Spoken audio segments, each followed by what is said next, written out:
Minimum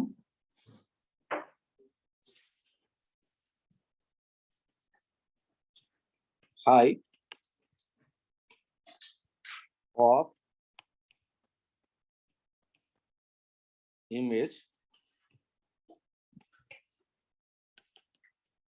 required by a person of height h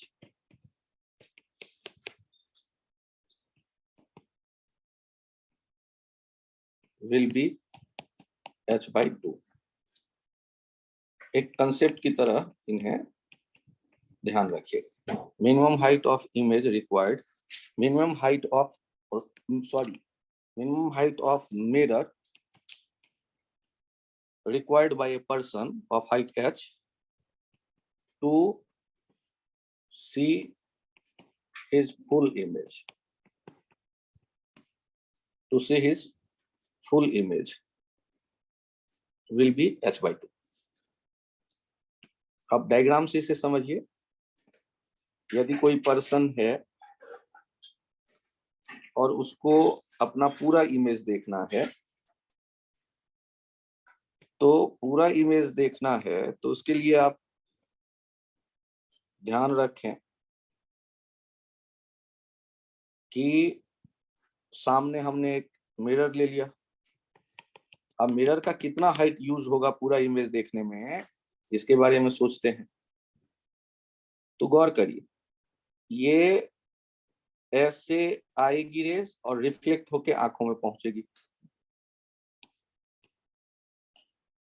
और दूसरा जो है वो पैर से आप सोचो रेस आएगी और आंखों में पहुंच रही होगी रेस। तो ऐसे तो देख पाएगा वो अपना पूरा इमेज। मैंने इमेज बनाया नहीं, लेकिन इमेज देखने का मतलब तो यही है कि पैर भी उसे दिखे और अपना सर भी उसे दिखे। और आप जानते हैं लॉ ऑफ रिफ्लेक्शन कि यहां जो दो ट्रायंगल बनेंगे उसमें यदि आप कहते हैं ये x, तो ये लेंथ भी हो जाएगा x, और ये हमने पॉइंट कह दिया m जहां पर ये रिफ्लेक्ट हुआ। और दूसरा उसी तरह आप यदि देखें तो यहां भी दो ट्रायंगल आपको दिख जाएगा, जिसमें आप एक पार्ट कहते हैं y, तो उसके बाद वाला पार्ट भी होगा y। आपको यहां दिख गया यहां से यहां तक x, यहां से यहां तक x। तो जो इंसान की हाइट है वो कितना दिख रहा है 2y + 2x, और जो मिरर रिक्वायर्ड देख रहे हैं आप m से n तक, वो कितना देख रहे हैं x + y। तो ये किसके बराबर है, h by 2 के बराबर है। ऊपर भी तो दो सिमिलर ट्रायंगल कॉन्ग्रुएंट ट्रायंगल बनेंगे ना। ऊपर दो कॉन्ग्रुएंट ट्रायंगल बने तो उनके बेस आप देखो ना y और y, और नीचे दो कॉन्ग्रुएंट ट्रायंगल बने उनके बेस x एंड x। तो इंसान की हाइट हो गई 2x + 2y, और जो मिरर रिक्वायर्ड है वो तो केवल m से n तक का है। तो m से n तक का कितना दिख रहा है x + y। उसके सामने आ जाओ ना, यहाँ इस जगह आ गए और ये इस जगह आ गए, यही तो m और n दिख रहा है।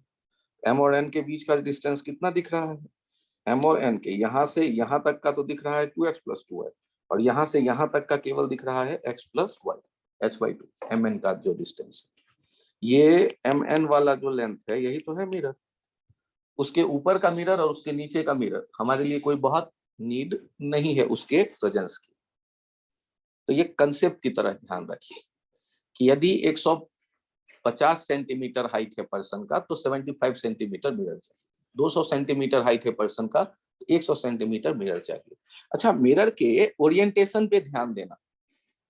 मिरर एकदम सर के हाइट पे नहीं शुरू हो रहा है, उससे थोड़ा सा नीचे। कितना नीचे, सर और आंख के बीच का डिस्टेंस यदि 10 सेंटीमीटर है तो 5 सेंटीमीटर नीचे शुरू हो रहा है मिरर।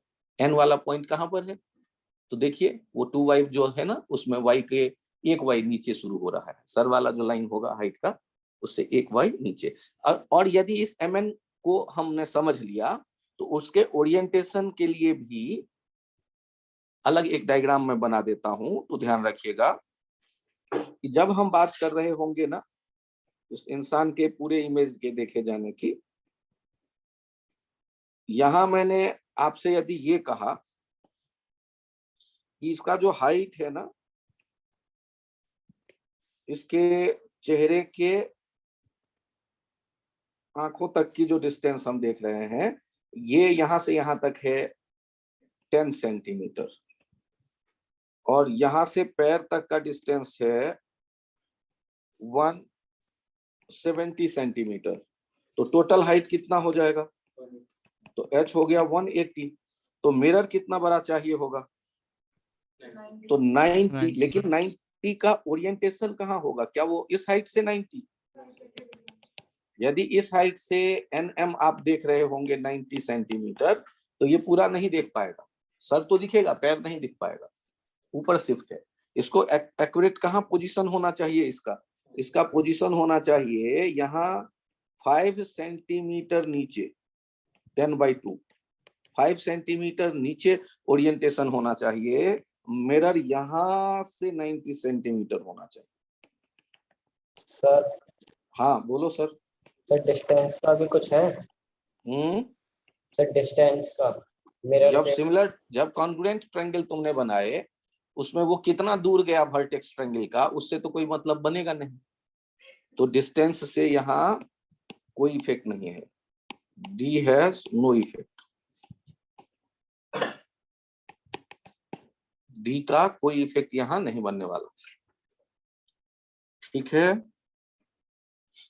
ये डिस्टेंस कुछ भी हो कोई फर्क नहीं पड़ता। आपको पूरा इमेज देखना है तो क्या करना होगा?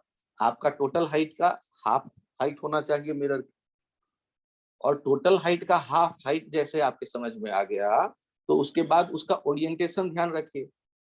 आंख के ऊपर जितना विड्थ है या लेंथ है, उसका हाफ सर के लेवल से उतना नीचे से ये स्टार्ट होना चाहिए मिरर, और नीचे तक। यदि इससे हम सोचो ना 90 सेंटीमीटर यो और बहुत ऊपर शिफ्ट कर देंगे तो हमें इमेज नहीं दिखेगा, बहुत नीचे शिफ्ट कर देंगे तो भी इमेज पूरा नहीं दिखेगा। ये एग्जैक्ट ओरिएंटेशन में तब 90 सेंटीमीटर बीच का डी डिस्टेंस कुछ भी हो वो पूरा इमेज देख सकता है।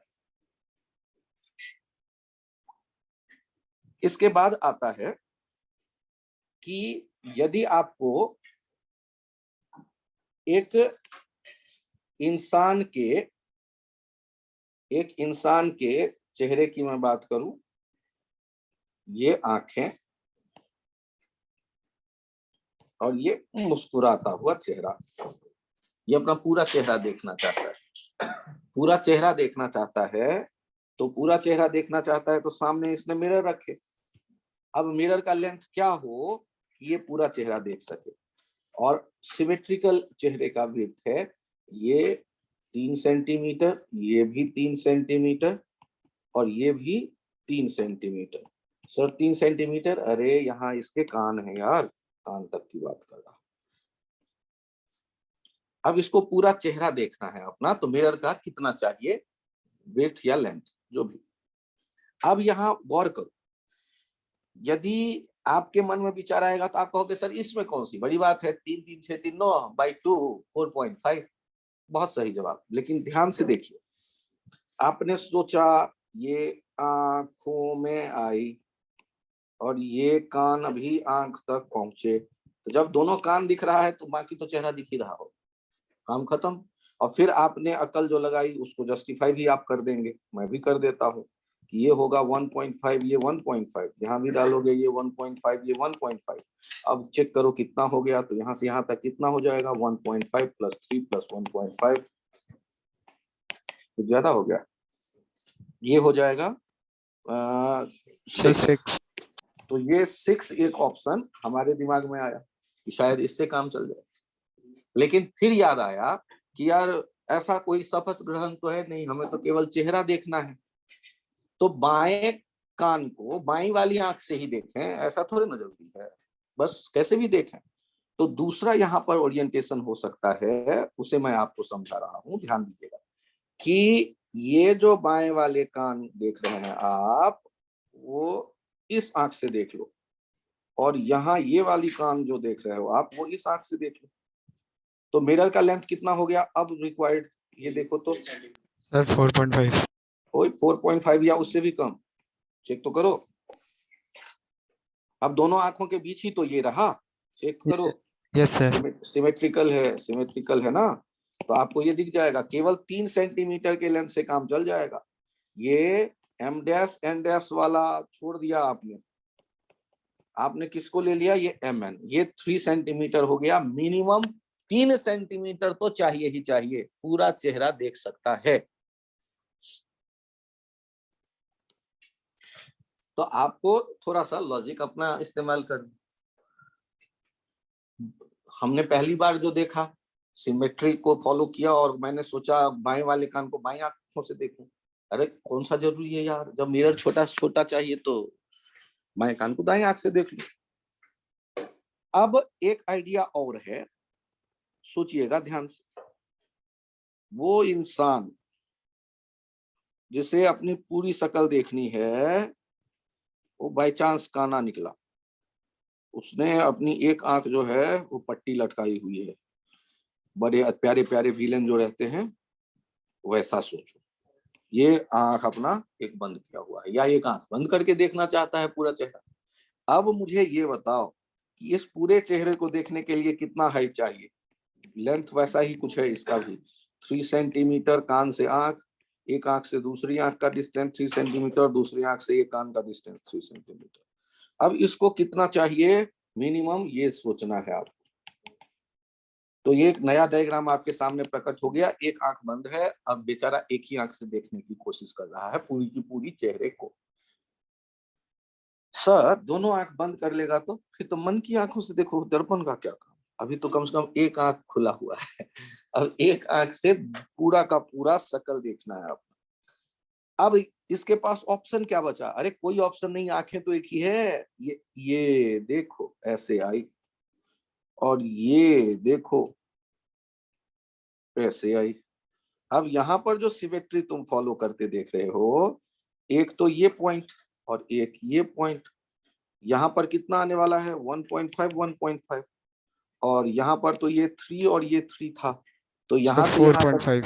हाँ अब हो जाएगा कि इसको चाहिए 4.5 सेंटीमीटर मिरर कम से कम। यहाँ 9/2 वाला गणित तब लगा जब एक ही आंख से आप देख रहे हैं। 9/2 वाला गणित तब लगाया जब एक ही आंख से देख रहे हैं, और यदि दोनों आंखों से देख रहे हैं तो एक 3 सेंटीमीटर से ही काम चला लिया था हम, उतने ही मिरर से काम चल गया था।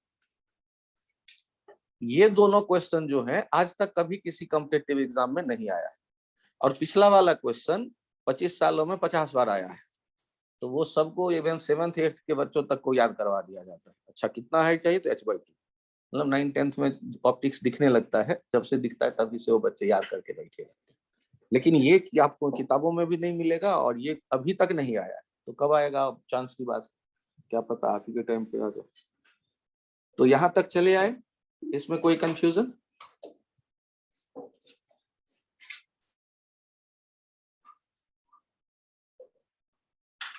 नेक्स्ट पॉइंट देखिए, नेक्स्ट पॉइंट एक चर्चा करते हैं आप लोगों के साथ। वो जो इमेज फॉर्मेशन देख रहे थे ना, इमेज फॉर्मेशन, इसकी थोड़ी सी प्रैक्टिस करते हैं। ये प्रैक्टिस मैंने कह दिया। ये मिरर है, और मिरर के सामने आपने ये एन लिखा हुआ देखा, ऐसे रखा है, और इसका इमेज कैसा बनेगा हम जानना चाहते हैं दूसरी तरफ। तो इमेज कैसा बनेगा यदि आपको पता करना है, तो इमेज कैसा होगा ये हम जानना चाहते हैं इस वाले क्वेश्चन में। और सॉल्व करने का क्या तरीका है उसे देखिए। सॉल्व करने के लिए ये लिया हमने मिरर, मिरर के सामने रख दिया ये एन, और इतने से काम नहीं चलेगा। मैंने इनके पॉइंट्स पे कुछ नंबर मार्क किए, ध्यान देना, 1 2 3 4। तो पहले 1 2 होगा, नजदीक में मिरर के बनेगा, 3 और 4 दूर बनेगा, 1 2 3 4। दूर क्यों बना, अरे मिरर से जितने डिस्टेंस पे होता है ऑब्जेक्ट, उतने ही डिस्टेंस पे उसका इमेज बनता है। तो 1 वाला पॉइंट मिरर के नजदीक बना और 3 वाला पॉइंट दूर।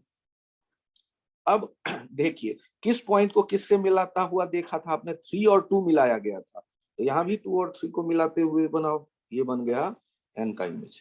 तो जब आप इमेज बनाने लगे हैं तो पूरे ऑब्जेक्ट को एक साथ ना देखकर उस पर पॉइंट मार्क कर लें और हर एक पॉइंट का अलग अलग इमेज बना लें, तो काम आपका चल जाएगा। ये क्लास 6 से शुरू हो जाता है ये काम। अब यहाँ चेक करिए, यहाँ पर यदि सामने आपके रखा गया था ए, तो ए का जब इमेज बना रहे होंगे तो कैसा बनेगा, तो ए में आप क्या कर लोगे, 1 2 3 बनाओगे, तो 1 2 3 बनाओगे और बीच में लाइन को ज्वाइन करोगे, इसमें तो कोई चेंज नहीं होगा। लेकिन यदि आप देखते हो कि आपके सामने है यहाँ पर सी बनाया गया, तो सी बनाया गया है तो उसमें कैसे करोगे, 1 2 3, नजदीक में कौन रहेगा, तो 1, फिर ये 2 और फिर ये 3, 1 2 3 ऐसे। कोई कंफ्यूजन? ठीक। अब यहाँ पर हम लोग जब पहुंच गए 1 2 3 1 2 3, तो ये काम तो समझ में आ ही गया कि क्या हो रहा है नहीं हो रहा। ये एक बार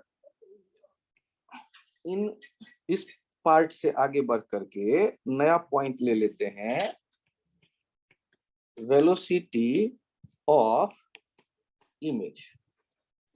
वेलोसिटी ऑफ इमेज आप यहां देखेंगे तो पहला केस आप खुद कुछ प्रैक्टिस करिए, बाद में कंसेप्ट बना करके याद करिएगा।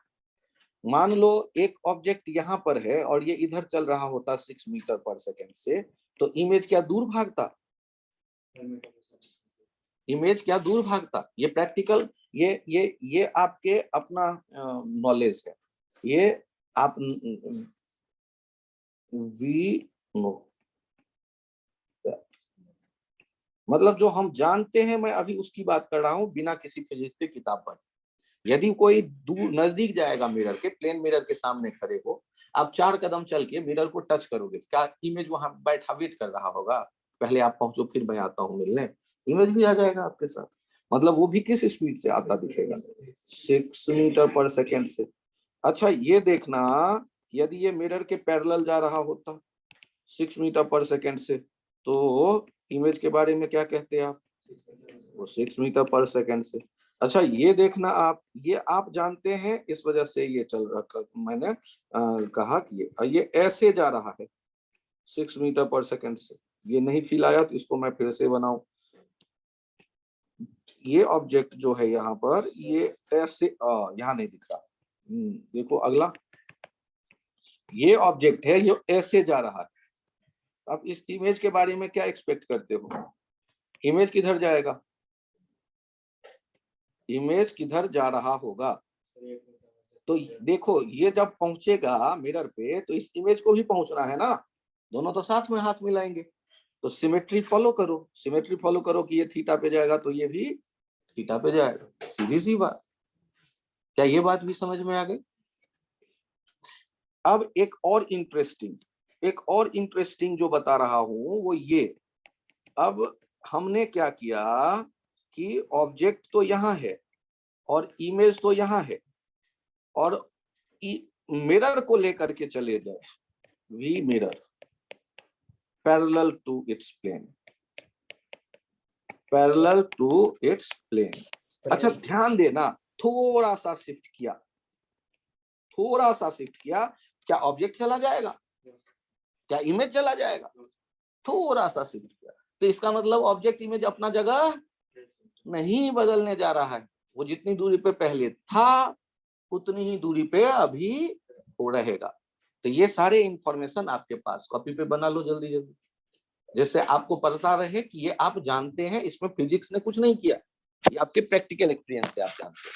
यहाँ तक का आइडिया आप मजबूत कर लो, इनको फॉलो करो, इन पे भरोसा करो कि ये आपके पास जो आइडिया है वो परफेक्ट है। इनमें फिजिक्स आपने अभी कुछ नहीं सोचा, मतलब कि मेरा पढ़ाया कुछ नहीं सोचा, ये आपने अपने अनुभव से देखा।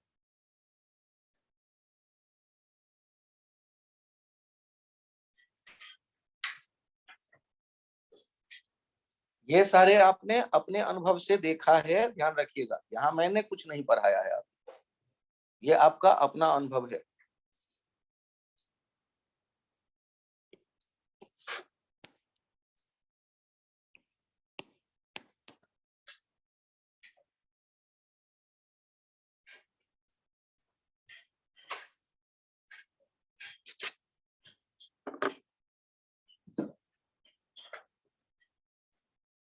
मैं कोशिश करूंगा मोमेंट ऑफ इनर्शिया का भी एक छोटा सा कोई लेक्चर आपको दे दूं, जिससे बेसिक्स यदि भूल गए हो तो रिवाइज हो जाए आप लोगों के।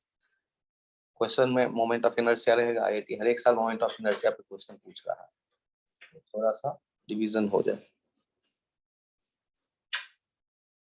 यहाँ नेक्स्ट पॉइंट चेक करिए, ये इंपॉर्टेंट एस्पेक्ट है, यहाँ थोड़ा ध्यान से देखिएगा। ये एक मिरर है जो अभी 6 मीटर के डिस्टेंस पे है, तो इमेज भी कितने डिस्टेंस पे होगा? 6 मीटर के डिस्टेंस पे होगा ये ऑब्जेक्ट, ये इमेज। दोनों के बीच कितना डिस्टेंस है? 12 मीटर। अब मैं देखता हूं कि मिरर को शिफ्ट कर दिया नॉर्मल के लॉन्ग, और मिरर को कितना शिफ्ट कर दिया है? तो मैंने कहा 1 मीटर। मिरर यदि 1 मीटर शिफ्ट हो गया तो अब ये डिस्टेंस कितना है? 5 मीटर। और इमेज का डिस्टेंस भी कितना होगा वहां से? 5 मीटर। इसका मतलब जो नया वाला इमेज होगा उसका जो डिस्टेंस दिख रहा है वो कितना दिख रहा है? 5 + 5 दैट इज 10 मीटर। तो मिरर का शिफ्ट कितना, इमेज का शिफ्ट कितना हुआ? तो ये हमने देखा 12 - 10 2 मीटर। तो यदि हम ये कहते हैं कि वेलोसिटी ऑफ मिरर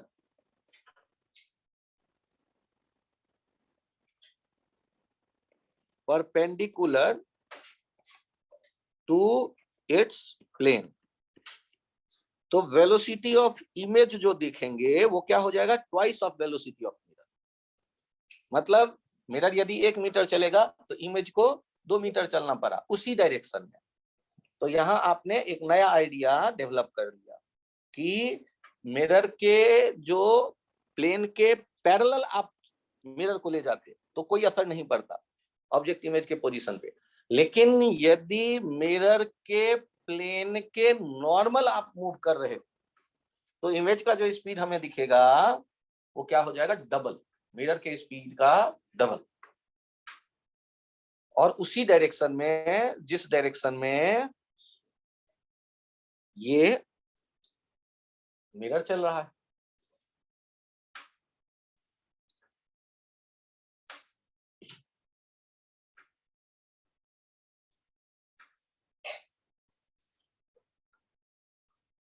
ये 2 मीटर आ गया इमेज, इसका मतलब मीटर का स्पीड जितना होगा उससे डबल स्पीड है इमेज का।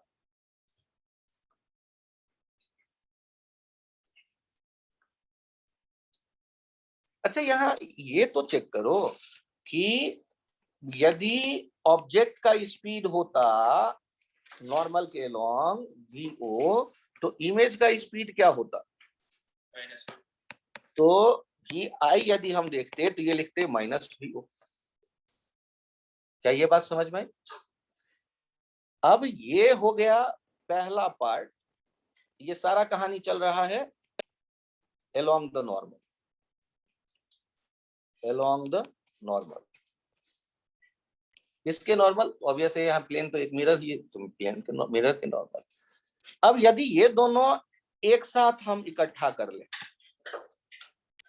कि कंसेप्ट को अब यहाँ फॉर्मूले के फॉर्म में ले चलते हैं, कंसेप्ट अब बदल गया फॉर्मूला में।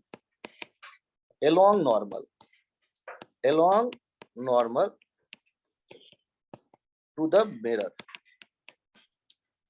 ये vi जो लिखेंगे वो ट्वाइस vm होगा -vo होगा।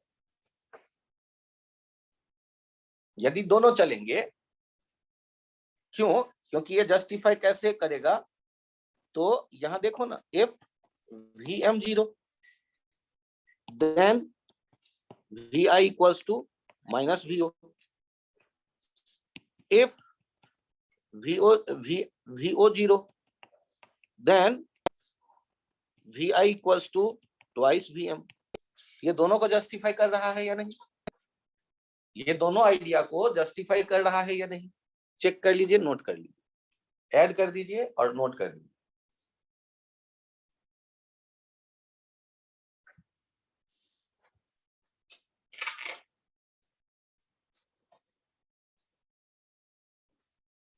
कि आप इसको नॉर्मल के डायरेक्शन में ये फॉर्मूला यूज करिएगा।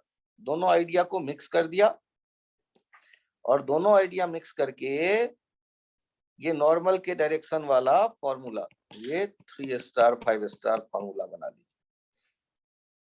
Vi equals to twice Vm minus Vo. Vi equals to twice Vm minus Vo. यदि Vm 0 है तो Vi माइनस Vo, और यदि Vo 0 है तो Vi ट्वाइस Vm। ये कहानी कब अप्लाई करेंगे? नॉर्मल के डायरेक्शन। और पैरेलल में क्या है? पैरेलल में Vi Vo के बराबर होगा और Vm का कोई असर नहीं पड़ेगा। पैरेलल में क्या है? Vm का कोई असर नहीं पड़ता, Vi Vo के बराबर होता है।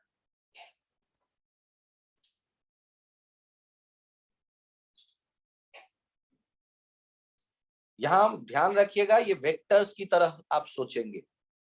वेलोसिटी वेक्टर क्वांटिटी है ना, और यदि एक नॉर्मल के लाइन को आप एक्स एक्सिस कह देते हैं तो पॉजिटिव डायरेक्शन में जो भी होगा प्लस लिखिएगा, नेगेटिव डायरेक्शन में जो भी हो माइनस लिख करके इस फॉर्मूले में डालिएगा।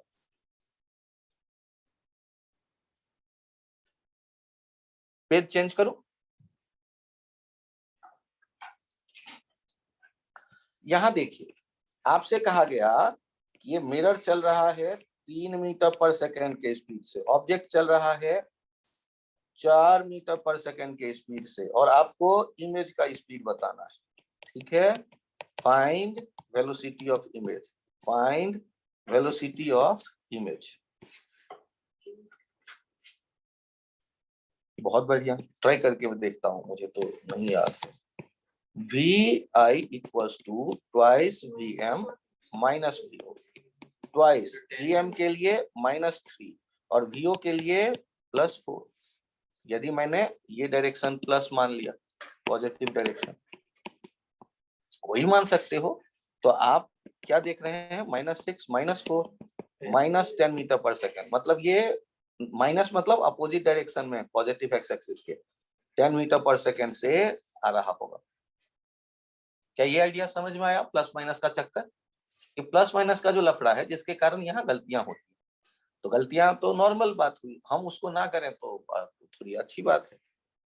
तो गलतियां एक सामान्य सारे स्टूडेंट करते हैं, हम ना करें उसकी हमें कोशिश करें।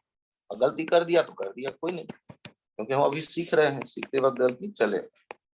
यहाँ देखिए, ये चल रहा है 8 मीटर पर सेकेंड ऑब्जेक्ट, और मिरर चल रहा है 2 मीटर पर सेकेंड से, और इमेज के बारे में हम जानना चाहते हैं। तो सॉल्व करते वक्त बताइए Vi क्या लिखोगे आप? नॉर्मल के लॉन्ग तो सारी कहानी है ही, ट्वाइस Vm माइनस Vo। तो ट्वाइस Vm माइनस Vo में कहानी बैठाओ, ट्वाइस Vm हो गया 2 माइनस ये 8, 4 माइनस 8, ये कितना हो गया? -4 मीटर पर सेकंड। मतलब ये लेफ्ट की तरफ आ रहा होगा, ये लेफ्ट की तरफ आ रहा होगा, और कितने से आ रहा होगा? -4 मीटर पर सेकंड आंसर है। क्या आइडिया क्लियर है? प्लस माइनस सही सलामत यूज कर लेंगे आप लोग, ठीक है। और पैरेलल के डायरेक्शन में क्या करना है, ध्यान से सुनिएगा।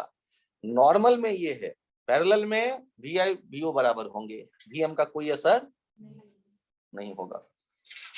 आप यदि वेलोसिटी ऑफ इमेज की बात कर रहे हैं तो एक होगा velocity of image perpendicular to the mirror, ये हो जाएगा twice of velocity of mirror, कौन सा? Perpendicular to the mirror, minus velocity of object, कौन सा? परपेंडिकुलर टू द मिरर, और velocity of image parallel to the mirror, ये हो जाएगा velocity of object parallel to the mirror.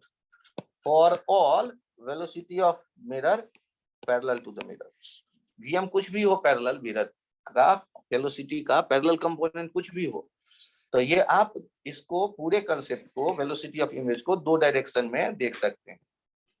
पहला normal component along the normal, और दूसरा parallel to the mirror, parallel to the mirror, parallel to the plane of mirror, plane of mirror. दो टुकड़ों में आप ये ध्यान रखिए, parallel to the plane of mirror में जो भी होगा वी आई वो वीओ के बराबर, और मिरर का स्पीड कुछ भी हो, और परपेंडिकुलर टू द मिरर में जो नॉर्मल के लॉन्ग हम देखते हैं वी आई होगा twice V M minus V O, twice V M minus V O. ये कंपोनेंट बना करके काम कर सकते हैं आप जब भी चाहें तो। सर ये कंपोनेंट का क्या लफड़ा है, एक एग्जांपल देखो, लफड़ा समझ में आ जाएगा। यहाँ ऑब्जेक्ट का वेलोसिटी दिया गया है 6i + 3j ऑब्जेक्ट, और मिरर का वेलोसिटी अवेलेबल है, मिरर का वेलोसिटी अवेलेबल है -2i + 3j, और आपको बताना है vi क्या होगा।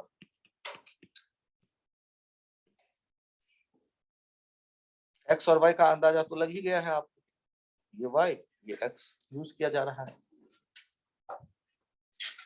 तो कैसे सोचें, तो सॉल्व करते वक्त कैसे सोचेंगे, सॉल्व करते वक्त along normal, along x axis,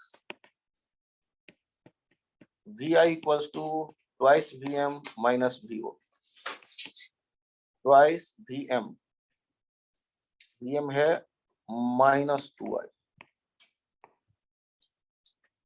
तो माइनस आई वाला अब आई छोड़ दो,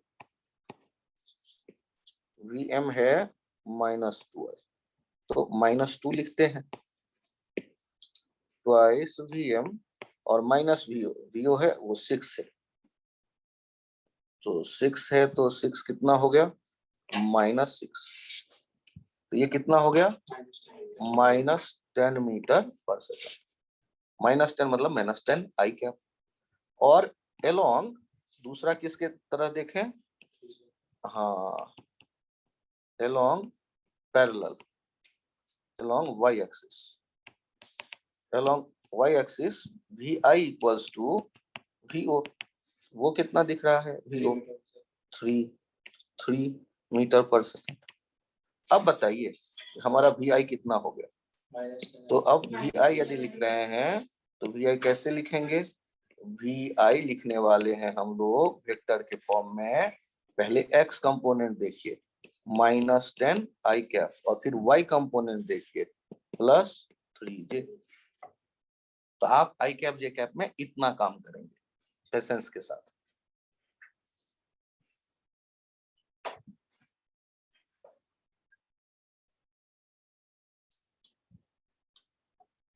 आई कैप के कैप में इतना काम करते हैं पेशेंस के साथ।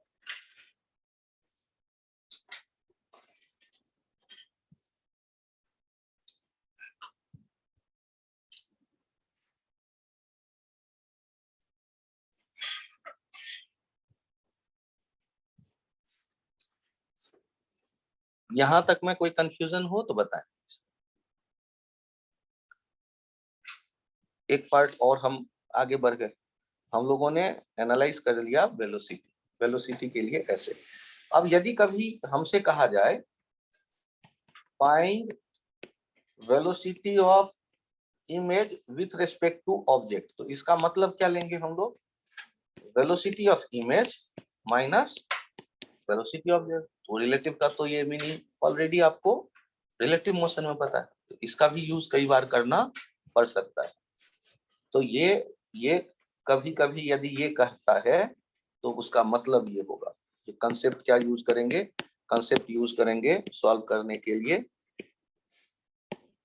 कंसेप्ट यूज करेंगे velocity of image with respect to object या ऑब्जर्व्ड बाय ऑब्जेक्ट, ऑब्जर्वर, ये हो जाएगा vi माइनस vo। तो ये ध्यान रखिए, इस तरह के क्वेश्चन के लिए ये कंसेप्ट हेल्पफुल है। सिंपल एग्जांपल, यहाँ देखिए ये ऑब्जेक्ट, ये 6 मीटर/सेकंड, ये इमेज, ये 2 मीटर/सेकंड मिरर, और ये इमेज। आपको यहाँ पता करना है find velocity of image velocity of image and दूसरा velocity of image with respect to object. ये दो चीजें पता करनी है आपको। कैसे प्रोसीड करें, सॉल्व करें? तो velocity of image equals to twice of velocity of mirror minus velocity of object, twice of -2 -6 -10 metre per second. और velocity of image with respect to object, velocity of image minus velocity of object -10 -6 -16 metre per second. आपसे दो चीजें पूछ ली गई, एक तो velocity of image बताओ पहले, और उसके बाद बताओ velocity of image with respect to object. तो वो तो डिफिनीशन आपने यूज कर दिया, velocity of image with respect to object equals to velocity of image minus velocity of object. कोई कंफ्यूजन इसमें?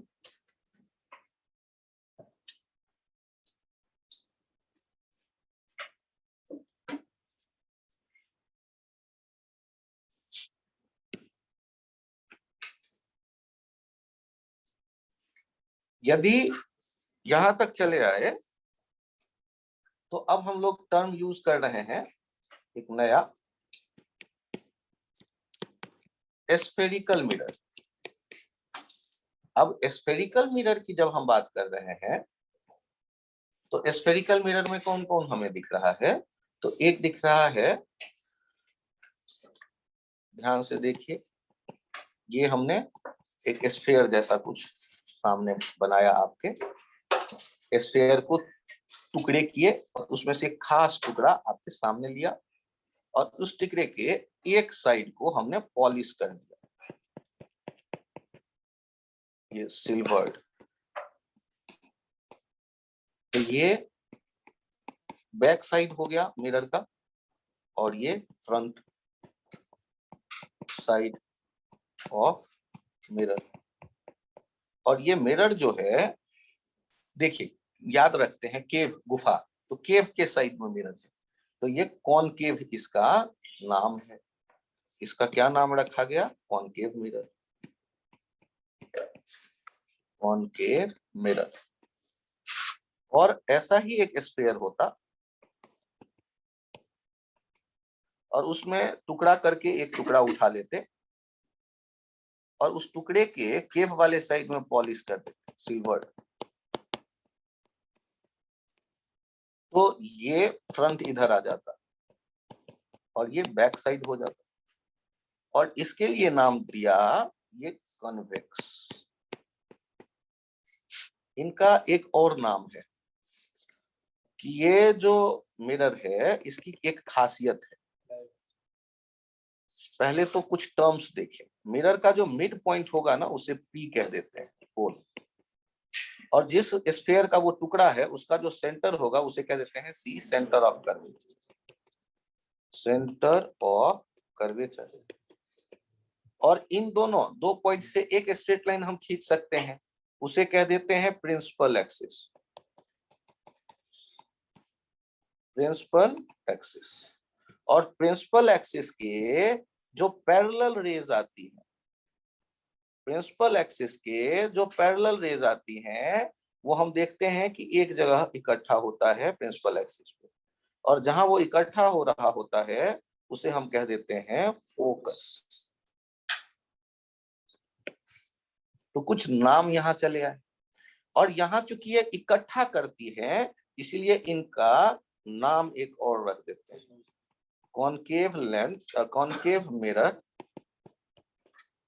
यही कहलाता है कन्वर्जिंग मिरर, कन्वर्जिंग मिरर। क्यों? इनकी क्या खासियत हुई? ये इकट्ठा कर दे रहे हैं रेज।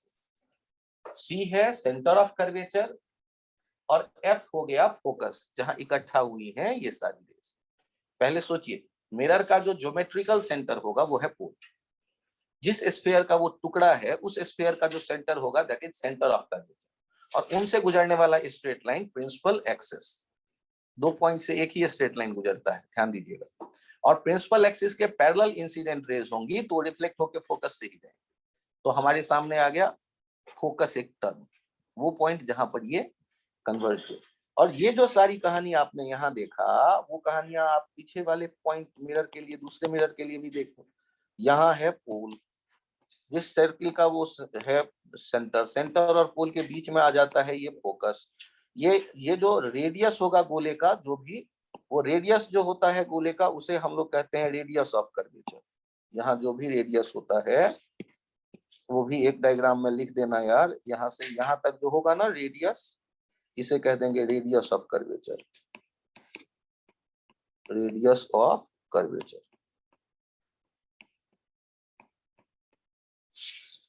और इस मिरर की क्या खासियत है? प्रिंसिपल एक्सिस तो वैसे ही आप देख लो, एक्सटेंड कर दो, ये प्रिंसिपल एक्सिस हो गया।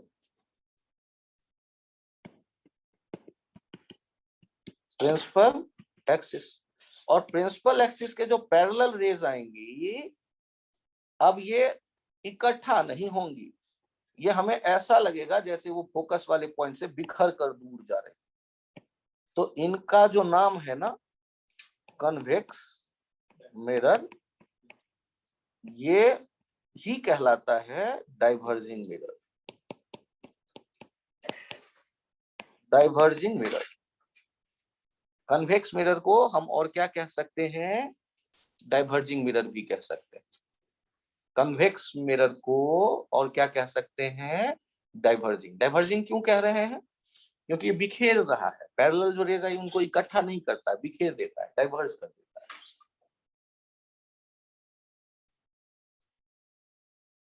पेज चेंज करूं। यहाँ एक और एक्स्ट्रा लाइन है जिसका यूज बहुत कम होता है, लेकिन देख ले आप। सर पिछला वाला पेज दिखाना। पिछला पेज देखिए चाहिए।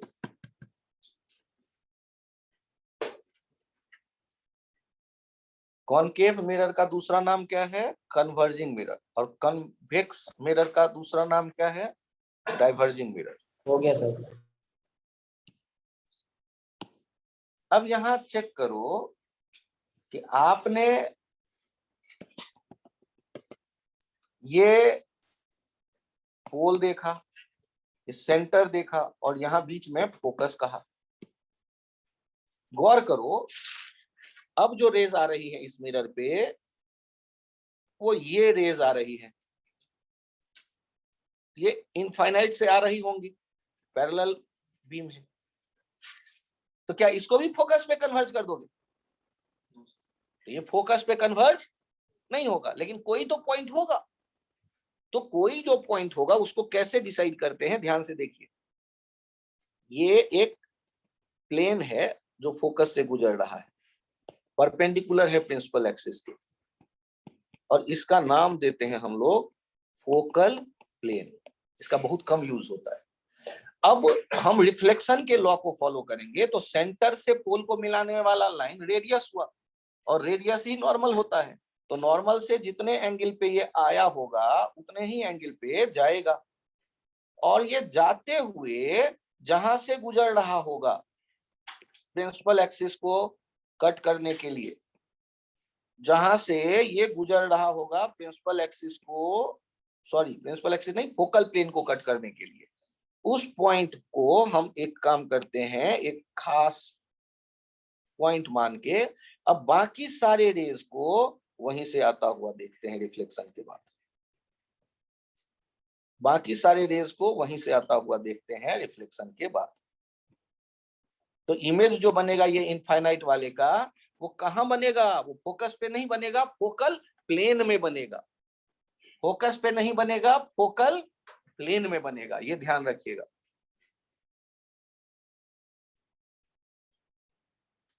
फोकस पे नहीं बन करके फोकल प्लेन में बनेगा।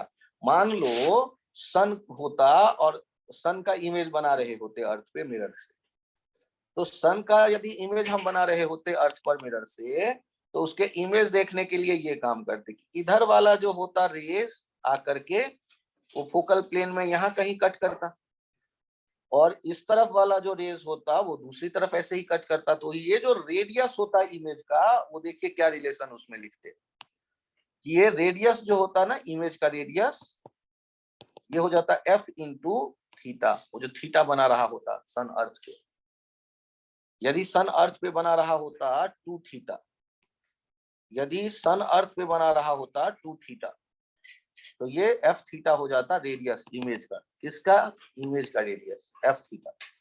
सन अर्थ पे बना रहा होता 2 थीटा तो। और वैसे आप यदि टेन थीटा की बात करते हैं या थीटा की बात करते हैं तो आर बाई डी ये हो जाता थीटा। आप कह सकते थे टेन थीटा, स्मॉल एंगल पे ये थीटा, और ये आर के बदले आप ये डी थीटा यूज कर सकते हैं। तो रेडियस ऑफ इमेज और रेडियस ऑफ ऑब्जेक्ट का रिलेशन देखने के लिए ये मैथमेटिकल मैनिपुलेशन यहाँ कर सकते हैं आप।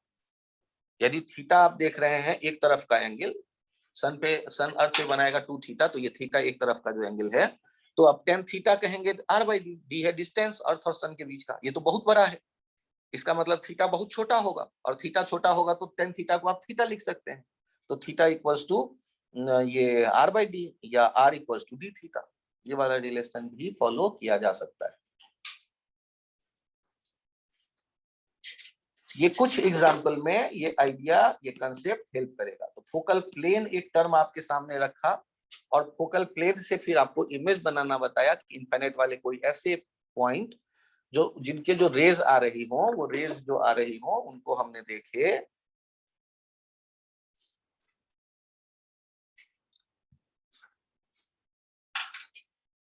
सर बंदी कर दो, बंद कर दो, बंद हो तब तो।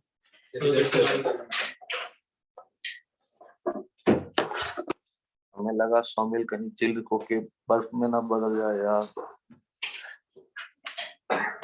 चलो यहाँ देखते हैं आगे। ये पॉइंट यदि आपको लगे कि ठीक है, एक मैनिपुलेशन का आइडिया केवल मैंने दे दिया है और कुछ खास काम नहीं किया, क्वेश्चंस के साथ फिर देख लेंगे।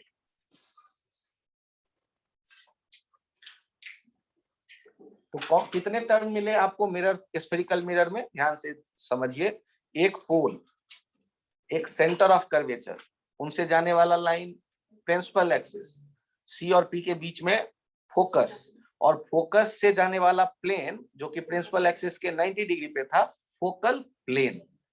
इनफाइनाइट के ऑब्जेक्ट का इमेज या तो फोकस पे बनेगा या फोकल प्लेन में किसी पॉइंट पे बनेगा। यहां से एक आइडिया ये आ गया आपके पास। कॉनकेव मिरर का दूसरा नाम है कन्वर्जिंग, और कन्वेक्स मिरर का दूसरा नाम है डाइवर्जिंग मिरर। अब आता है एक पॉइंट कि ये आप यदि मिरर के प्रिंसिपल एक्सिस से काफी दूर किसी रेज को आता हुआ देख रहे, प्रिंसिपल एक्सिस से दूर, लॉ ऑफ रिफ्लेक्शन तो फॉलो करेगा। जितने एंगल पे आएगा उतने एंगल पे ये जाएगा। हम इस पॉइंट को कह देते हैं, आज फोकस नहीं कह करके इसे अभी मैं कह देता हूं, कोई भी नाम देना चाहता हूं, मान लो डी। अब यदि मुझसे कोई कहे कि ये है आर, ये लेंथ है सी और डी का एल, तो मुझे ये बताइए एल का वैल्यू क्या होगा। एक कंसेप्ट यहां डेवलप कर रहे हैं। तो एल का वैल्यू क्या होगा ये तो मुझे नहीं पता, सॉल्व करना शुरू करते हैं। तो सॉल्व करते वक्त यहां पर मैंने थीटा देखा, अल्टरनेट एंगल, ये नॉर्मल होगा ना सी और क्यू से जाने वाला रेज, तो इसीलिए नॉर्मल से angle of incidence, angle of reflection एक जैसा है। इसे यदि आप आई कहते तो ये आर होता, क्योंकि ये नॉर्मल होता। क्लियर है ना? स्फीयर या सर्किल में नॉर्मल कौन होगा? रेडियस। और आइसोसेलेस ट्रायंगल दिख रहा है CQD, CD किसके बराबर हो जाएगा? DQ के बराबर हो जाएगा, दोनों L हो गए। और अब आप लिख रहे हैं इनमें रिलेशन। एक काम करो, यहां से इस पे परपेंडिकुलर ड्रॉ कर दो, परपेंडिकुलर ड्रॉ कर दो। तो देखो तो आर किसके बराबर लिखोगे, C Q L cos theta plus L cos theta. तो 2l कॉस थीटा किसके बराबर हो गया, आर के।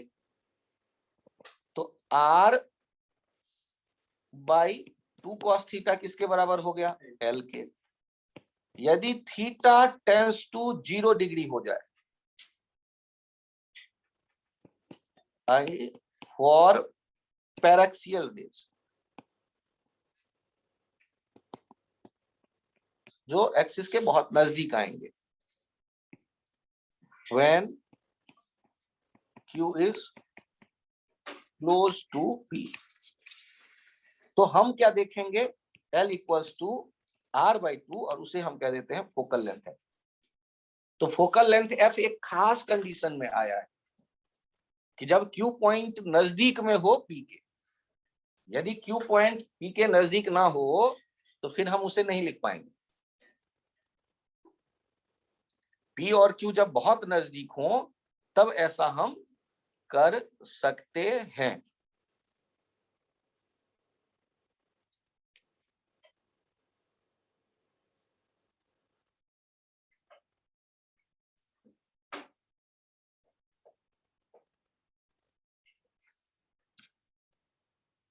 r/2 नहीं है, r/2 cos थीटा है इनफैक्ट। और तब हम यूज कर लेंगे उसके बाद। इसके बाद हम कह सकते हैं कि d क्या हो जाएगा, d हो जाएगा f। ये कब पॉसिबल है, when q is very close to p, और ये f हो जाएगा r/2। मतलब f नहीं, वो लेंथ pf हो जाएगा, फोकल लेंथ, जो कि हो जाएगा रेडियस का r/2।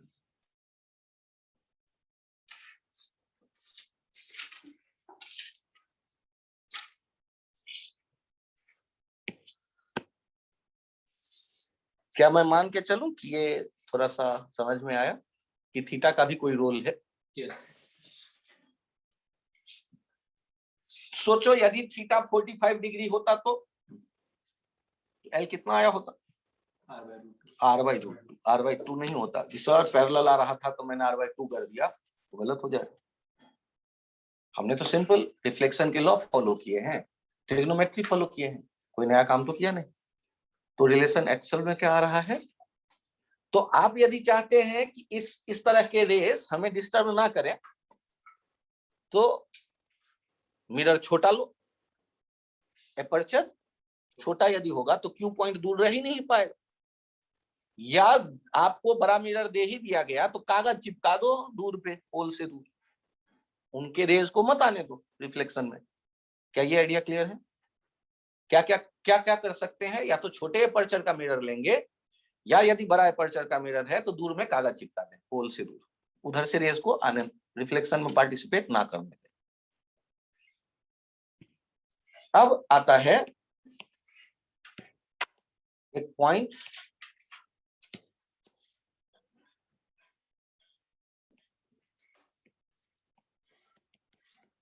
Mirror formula 1/v + 1/u = 1/f। इसके लिए देखते हैं,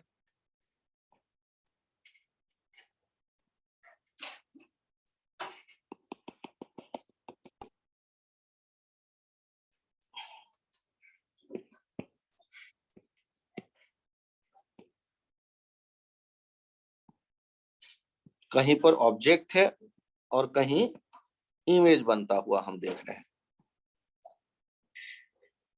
तो ये रेज कहीं जाकर रिफ्लेक्ट होकर आई और हमें इमेज बनता हुआ दिखा। यहां पर नॉर्मल आया होगा सेंटर ऑफ कर्वेचर से। अब यदि हम ये P से O को U कह दें, P से C को R हम कहते ही हैं, P से I को V कह दें, लेट।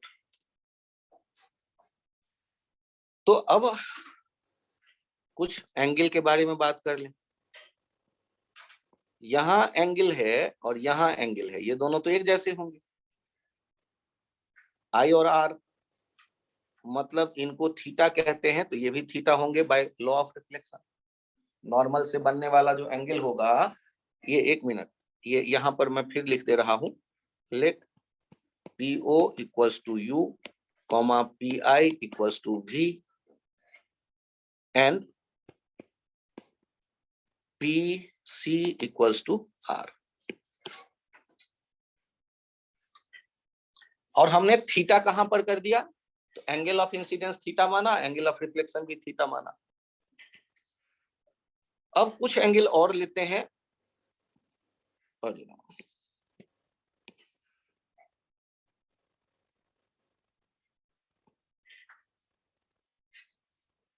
कुछ एंगल और लेते हैं। यहां देखिएगा,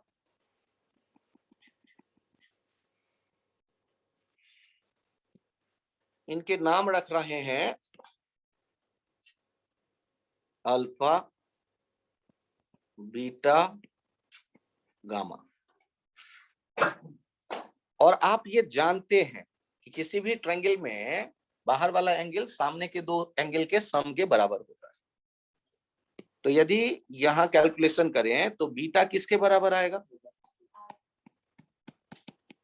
चेक करिएगा, अल्फा प्लस थीटा। और गामा किसके बराबर आएगा,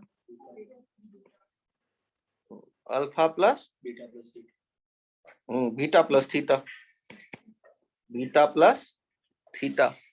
और यदि थीटा को मैं रिप्लेस करना चाहता हूं तो सब्सट्रैक्ट कर दें इन्हें।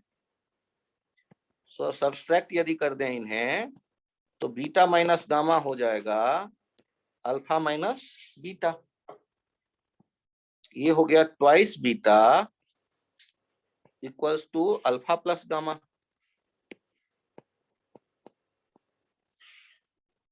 और आप यदि ऐसा सोचें कि if alpha, beta and gamma is small, then by approximation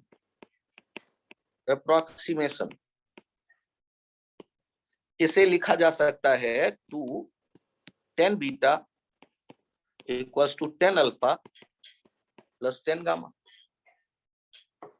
तो आप यदि 10 बीटा की बात करेंगे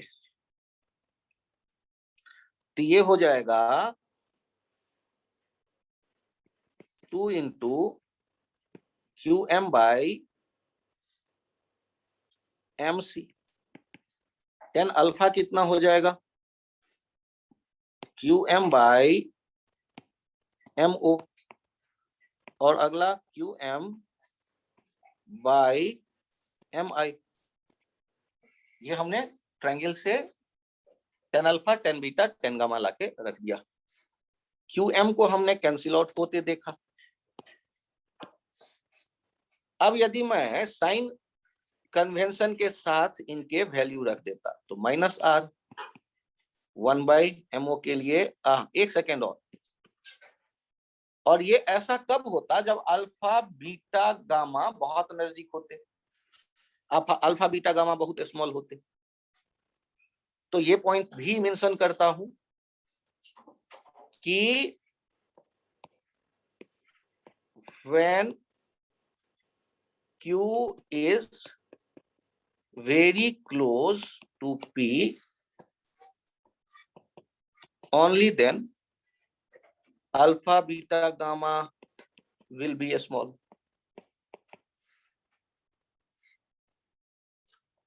In this case, M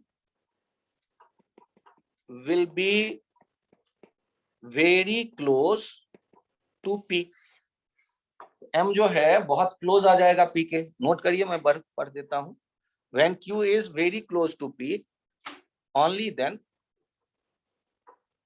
when q is very close to p, only then alpha, beta, gamma will be small. Only then alpha, beta, gamma will be small. In this case, yeah, then m will be very close, then m will be very close to p. मतलब आपने alpha, beta, gamma, small तब देखा जब Q P के नजदीक था, और तब ये जो परपेंडिकुलर डालेंगे वो पी के बहुत नजदीक होगा। तो आप हर एक जगह m को p से रिप्लेस कर सकते हो। तो आप रिप्लेस करके नया क्या लिख दोगे, 2 by pc equals to 1 by po plus 1 by pi, और इनमें यदि आप वैल्यू रख दें तो 2 by r equals to 1 by v plus 1 by u, 1 by f, 1 by v plus 1 by u। ये मिरर फॉर्मूला हो गया। और इनमें इनफैक्ट साइन के साथ हम डाटा रखते हैं, लेकिन कोई असर इसलिए नहीं पड़ा क्योंकि तीनों जगह माइनस आएगा, लेफ्ट साइड ही है, और पोल से, तो पोल से लेफ्ट साइड यदि नेगेटिव तो पोल से राइट साइड पॉजिटिव। तो जो भी आपने रखा उससे ये रिलेशन आ गया, ये प्रूव्ड हो गया कि जो रिलेशन है मिरर फॉर्मूला में v को कह रहे हैं इमेज का डिस्टेंस, u को कह रहे हैं ऑब्जेक्ट का डिस्टेंस, u और v यहाँ वेलोसिटी नहीं, और f को कह रहे हैं फोकल लेंथ r/2। डेरिवेशन आपके बोर्ड के लिए जब सब्जेक्टिव एग्जाम होता है तो इम्पोर्टेंट, कॉम्पिटिटिव एग्जाम में इसका कोई खास रोल नहीं। और इनफैक्ट ये फॉर्मूला क्लास 10th से क्लास आपको याद है, 1 by v plus 1 by u equals to 1 by l। Page change कर दूं या पिछले पेज और नोट करना है आप? अब यहाँ जो पॉइंट आपके सामने आ रहा है वो इंपॉर्टेंट है। कार्टेशियन साइन कन्वेंशन, इसमें कोई बहुत बड़ा काम आपको नहीं करना है, पोल पे ओरिजिन ले लेना है, पोल पे ओरिजिन ले लेना है, और आपको पता है कि यहाँ जो भी है वो प्लस है, इधर जो भी है वो माइनस है, ऊपर जो भी है वो प्लस है और नीचे जो भी जाएगा वो माइनस है। Cartesian coordinate system, Cartesian sign convention का मतलब हो गया, आप इसमें क्या करते हैं, इसमें पहला पॉइंट मान लेते हैं पोल को ओरिजिन, दूसरा पॉइंट कर देते हैं principal axis is X axis, और तीसरा पॉइंट कर देते हैं direction of incident ray is direction of positive X axis, direction of incident ray is direction of positive X axis. यदि लेफ्ट से राइट जा रहा है इंसिडेंट रे तो राइट की तरफ पॉजिटिव एक्स एक्सिस, यदि राइट से लेफ्ट जा रहा होता है इंसिडेंट रे, राइट से लेफ्ट तो लेफ्ट की तरफ पॉजिटिव एक्स एक्सिस, तो पॉजिटिव है। अब आपके सामने ये बड़े आराम से दिख जाएगा कि from Cartesian sign convention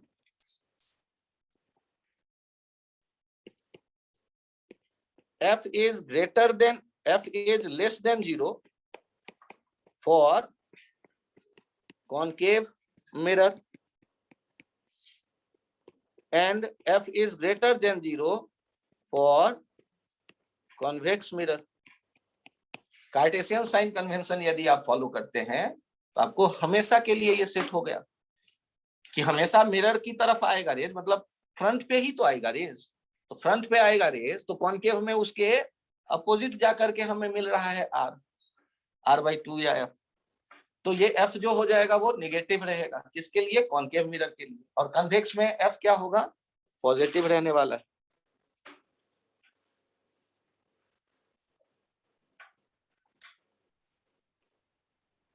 Cartesian sign convention follow करते हैं तो उनमें कौन से 3 पॉइंट आपने देखा? पहला पॉइंट देखा पोल ओरिजिन लेना है, दूसरा देखा कि प्रिंसिपल एक्सिस को पॉजिटिव एक्स एक्सिस मान लेना है, और डायरेक्शन ऑफ इंसिडेंट रे को direction of positive X axis मान लेना है।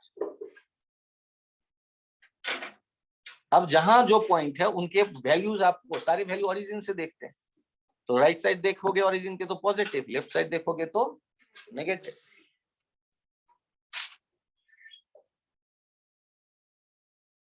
आप चेंज करूं ये page?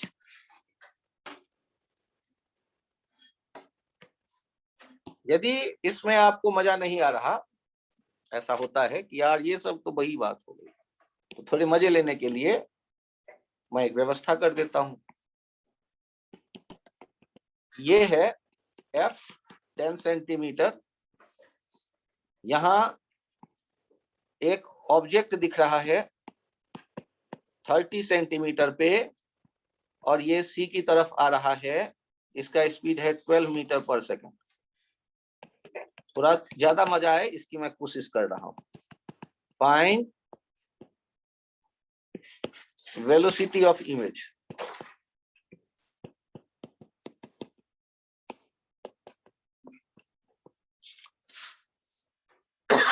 Find velocity of image.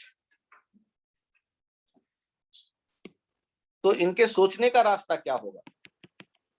आप पहला काम करो, 1/v + 1/u = 1/f अप्लाई कर दो। पहले इमेज है कहाँ देखते हैं। u को लिखा -30 और f को लिखा -10। सर ये माइनस प्लस कैसे पता चला आपको? +x + y, यहाँ ओरिजिन पोल के पास, तो ऑब्वियस है कि इसका जो u होगा वो इधर <0 और यहाँ फोकस आता होगा f <0। तो वैल्यूज आपने देखे, 1/v = -1/10 + 1/30, प्लीज -3 + 1 -2/30, तो v हो गया माइनस, बहुत बढ़िया, -15 सेंटीमीटर। अब -15 का मतलब पता तो चल ही गया कि यहाँ पर है इमेज, लेकिन मुझे इमेज नहीं चाहिए, मुझे चाहिए वेलोसिटी। तो सर ये तो भी आ गया भाई, ये सेंटीमीटर है, सेंटीमीटर पर सेकंड थोड़े ना, ये पोजीशन है, और पोजीशन का डिफरेंशिएशन देता है वेलोसिटी। तो आप तो अब डिफरेंशिएशन के मास्टर हो गए, तो एक काम करो, differentiating both side with respect to time, differentiating both side with respect to t, -1/v² dv/dt -1/u² du/dt = 0 since f constant।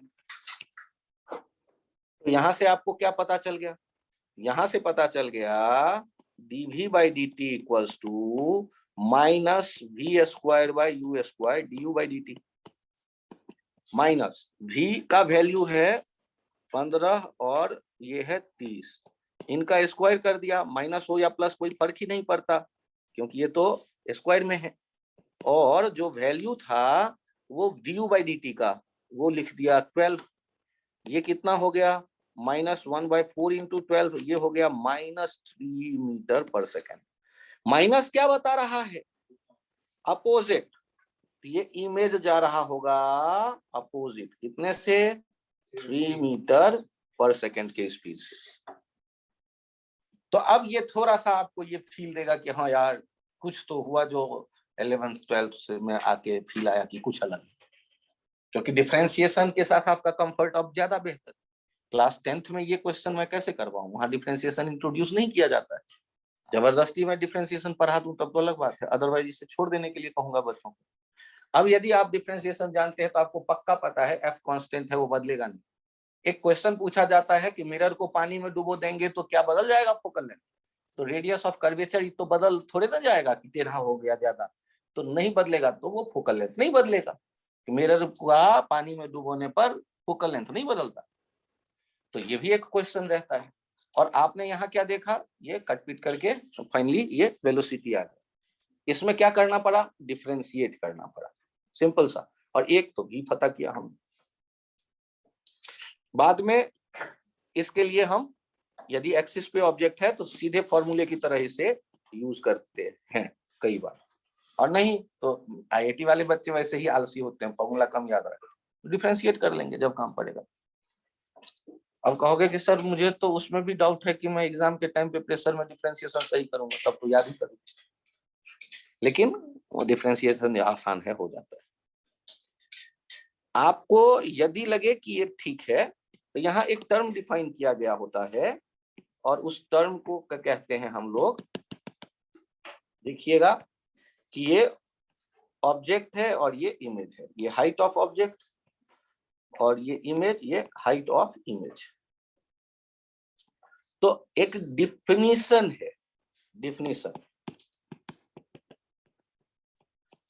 ये मैग्निफिकेशन स्मॉल m, ये कैसे डिफाइन करते हैं? Height of image upon height of object, और ये define करते हैं, ये डिफाइन कर देते हैं माइनस वी बाई यू, ये डिफाइन कर देते हैं माइनस वी बाई यू से, height of image m equals to minus V by U. और मैग्निफिकेशन के बारे में कुछ point, if mod m greater than 1 then image is magnified.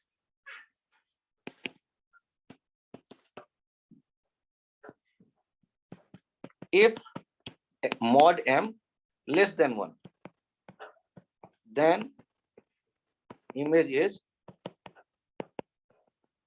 diminished.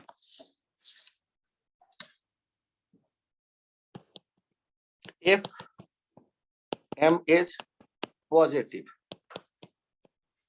image is erect. If m is negative, then image is inverted. m से कितनी जानकारी हमें मिल जाएगी? m यदि 1 से बड़ा मैग्निफाइड इमेज, m 1 से छोटा डिमिनिश्ड इमेज, m पॉजिटिव तो इरेक्ट इमेज सीधा, m नेगेटिव तो इन्वर्टेड इमेज उल्टा। m के बारे में जब हम बात करते हैं तो इतने पॉइंट्स आ जाता है।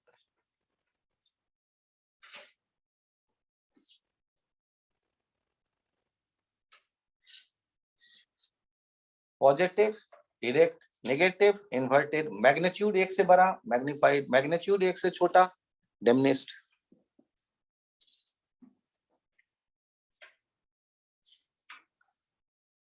और यहाँ एक रिलेशन है जो मुझे याद नहीं रहता, लेकिन जिन बच्चों को याद रहता है वो मजे लेते हैं। 1/v plus 1/u equals to 1/f।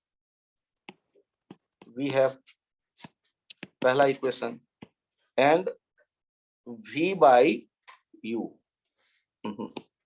m equals to minus v by u, ये दूसरा। इनको हम सॉल्व करते हैं कैसे? तो u से हम मल्टीप्लाई कर देते हैं, u by v plus 1 equals to u by f। पहले इक्वेशन को हमने मल्टीप्लाई कर दिया, इक्वेशन 1 इंटू यू। अब यहाँ पर चेक करिए, u by v को हम लिख सकते हैं -1/m equals to u by f